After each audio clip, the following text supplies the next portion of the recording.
출애굽기 17장 8절부터 13절까지의 말씀입니다. 제가 봉독하겠습니다. 그때에 아말렉이 와서 이스라엘과 르비딤에서 싸우니라. 모세가 여호수아에게 이르되 우리를 위하여 사람들을 택하여 나가서 아말렉과 싸우라. 내일 내가 하나님의 지팡이를 손에 잡고 산 꼭대기에 서리라. 여호수아가 모세의 말대로 행하여 아말렉과 싸우고 모세와 아론과 훌은 산꼭대기에 올라가서 모세가 손을 들면 이스라엘이 이기고 손을 내리면 아말렉이 이기더니 모세의 팔이 피곤함에 그들이 돌을 가져다가 모세의 아래에 놓아 그가 그 위에 앉게 하고 아론과 훌이 한 사람은 이쪽에서 한 사람은 저쪽에서 모세의 손을 붙들어 올렸더니 그 손이 해가 지나도록 내려오지 아니하는지라. 여호수아가 칼날로 아말렉과 그 백성을 쳐서 무찌르니라. 아멘. 오늘은 출애굽기 17장의 말씀을 가지고 함께 은혜를 나누도록 하겠습니다. 이스라엘 백성들이 출애굽해서 이제 신광야로 들어와서 르비딤이라고 하는 곳에 도착을 했거든요. 이 르비딤에서 뜻하지 못한 이제 전쟁을 하게 되었습니다. 아말렉 족속들이 이제 이스라엘 사람들을 추격해서 공격하는 것인데, 이에 맞서서 이제 모세가 여호수아를 불러서 너는 군사를 택해서 나가서 싸워라 이렇게 명령을 하고 있습니다. 9절의 말씀에 보면 이 아말렉이라고 하는 사람들은 어떤 사람이냐면 이 사람들은 약탈 민족입니다. 그 지역에 이제 모압 아래쪽에 이제 살고 있는 그 조상으로 보면은 에서가 조상이에요. 근데 이 아말렉 족속들은 약탈하는 사람들이에요. 가난하고 힘들고 여행자들 그리고 소수 민족들 이런 마을들 작은 마을들 이런데 공격해서 재산을 빼앗고 사람들 노예로 이렇게 끌고 와서 노예로 팔고 이렇게 하는 못된 짓들 하는 사람들인데 싸움을 잘합니다. 전투 민족이고 그래서 한 작은 도시들 이런 데를 습격하는 것입니다. 야스브라고 약한 사람들 이런 사람들의 재산을 빼앗고 이렇게 살아가는 사람들이었던 것이죠. 근데 이 아말렉 족속이 이스라엘이 출애굽을 했다고 하니까 사실 이스라엘 전체와 싸워가지고 승리하기 이 인구로 본다면은 이 아말렉은 이렇게 큰 민족은 아니었기 때문에 이 사람들이 노렸던 것은 누구냐면 약한 사람들을 노린 것입니다. 이스라엘 행전에서 갈 때에도 그 중심에는요 또 앞에는 그래도 좀 건장하고 튼튼하고 이렇게 좀 정상적이고 한 사람들이 있고 진 안에 들어오지 못하는 사람들, 약자들, 이러한 사람들, 천민들, 이런 사람들은 이제 진 중심에 있지 않고 이 뒷부분에 있잖아요.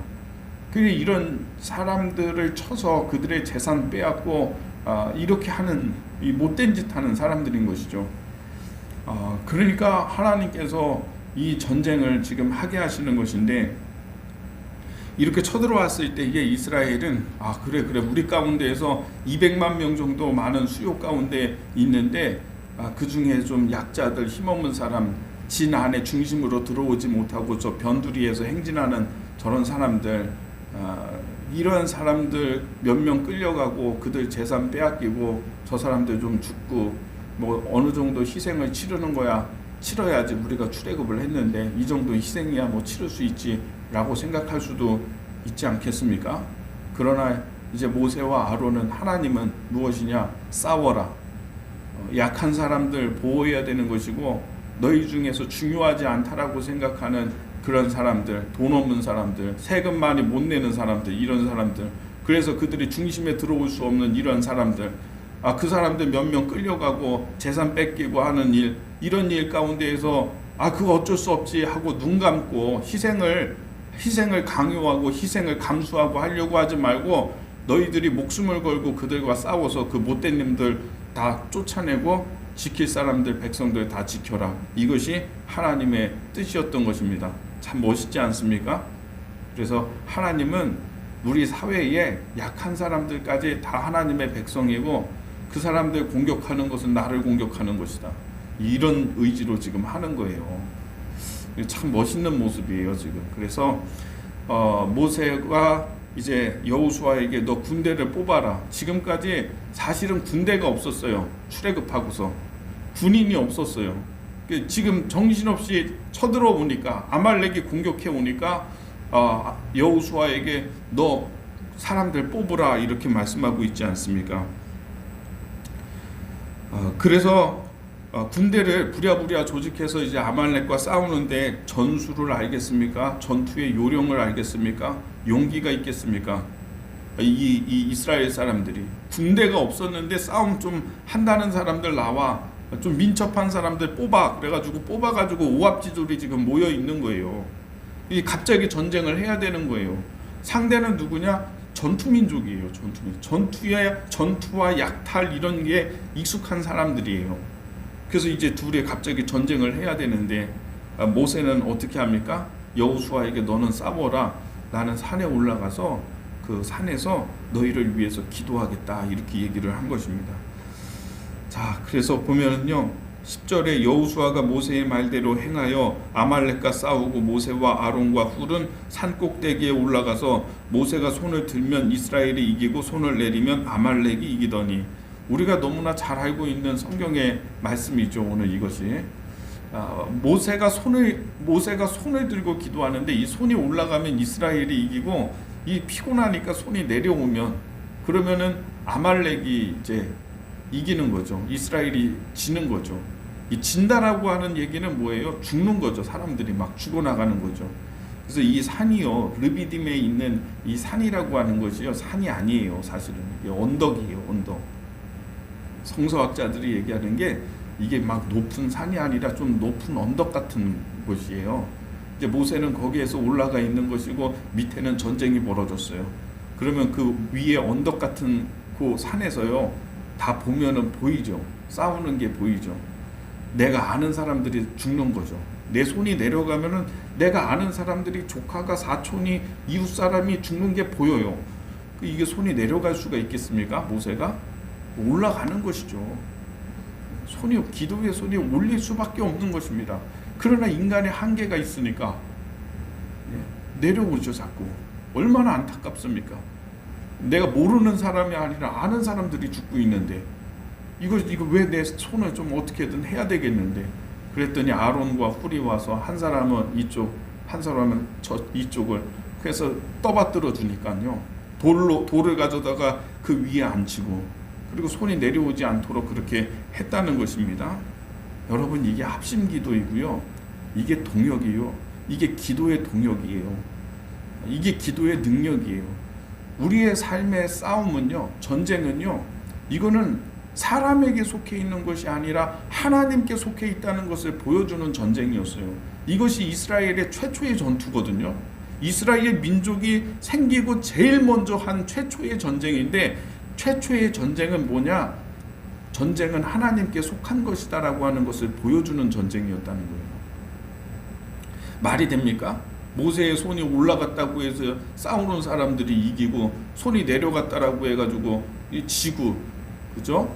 우리가 상식적으로 생각할 때는 말이 안 되지만은요, 여러분, 우리의 삶 가운데 일어나는 영적인 전쟁, 우리의 삶의 전쟁은 어디에 속한 것이냐? 하나님께 속해 있다라고 하는 사실을 여기서 깨달아야 되는 것입니다. 하나님께 속해 있는 것입니다. 내 싸움은. 그리고 이 싸움은 어디에서 결정이 되느냐? 기도에서 결정된다라고 하는 사실을 우리가 오늘 이 말씀을 통해서 깨닫게 되는 것입니다. 우리는 쉽게 생각할 때에 내가 열심히 하면 되는 거지. 내가 막 지혜를 동원하고 내가 모든 집중력을 다 동원해가지고 내가 열심히 하면은 되는 거지, 이렇게 생각을 하지만은 사실 그것은 영적인 영역에 속해 있는 것이고 기도에 속해 있는 것이다. 여러분에게 기도의 손이 올라가게 되기를 바랍니다. 그러면 영적으로 하나님께서 일하기 시작하는 것이고 하나님이 싸우시게 되는 것입니다. 그리고 결국은 이스라엘이 승리하게 되는 것을 우리 성경 본문을 통해서 우리가 보게 되는 것입니다. 자, 또 한 가지는 무엇입니까? 여러분, 전쟁은 하나님께 속한 것이다. 이것을 깨닫는 것이고요. 또 한 가지는 기도를 돕는 일이 필요하다는 것입니다. 나 혼자 기도하는 것보다 이 같은 기도의 제목을 갖고 옆에 있는 사람들이 같이 돕는 거. 한 사람이 기도하는 힘도 강력하지만은, 그러나 이것보다 더 강력한 것은 뭐냐면 더 모여서 그 기도로 서로 돕는 거. 손이 내려오지 않도록, 기도가 땅에 떨어지지 않도록, 기도의 힘이 떨어지지 않도록 옆에서 돕는 역할이 얼마나 중요한가라고 하는 것을 보게 되는 것이죠. 이게 바로 중보기도의 능력인 것입니다. 여러분, 나무가 이렇게 나무젓가락도요, 쉽게 부러뜨리면 금방 부러지지만요, 그러나 이 나무젓가락 몇 개가 모이면 3개, 4개 이렇게 모이면요, 부러뜨리기가 어렵습니다. 안 부러집니다. 그런 거예요. 우리의 기도가 이렇게 기도로 도와야 돼요. 같이 합심 기도는 훨씬 더 강력한 능력이 나타나요. 신명기의 이 약속 가운데에서 너희가 전쟁할 때 전쟁에 대한 그런 약속을 하시는 부분이 있거든요. 그때 너희들 이스라엘은 한 사람이 1000명을 쫓을 것이다, 이렇게 말씀하세요. 한 사람이 1000명을 상대할 것이다. 근데 여러분, 믿음의 사람 한 사람이 1000명 쫓으면 2사람 모이면 2000명 쫓을 것 같죠? 우리의 산수와 우리의 수학은 그런 거예요. 3명 모이면 3000명, 1명이 1000명 쫓으니까. 근데 2사람이 모이면요, 믿음의 사람 2사람이 마음이 하나가 되면 2000명 쫓는 게 아니라 10,000명, 20,000명 쫓는 게 믿음의 법칙이에요. 하나님의 세계의 수학이에요. 저는 오늘 이 본문의 말씀을 기억하면서 여러분에게 함께 기도할 수 있는 그런 마음이 부어지게 되기를 바랍니다. 돕는 사람이 있어야죠. 같이 힘을 모으는 사람이 있어야지 일이 되는 거예요. 더 강력해지는 거예요. 또한 여러분을 위해서 기도하는 이러한 돕는 사람들이 하나님께서 더 풍성하게 보내주시게 되기를 예수님의 이름으로 축복합니다. 기도하겠습니다.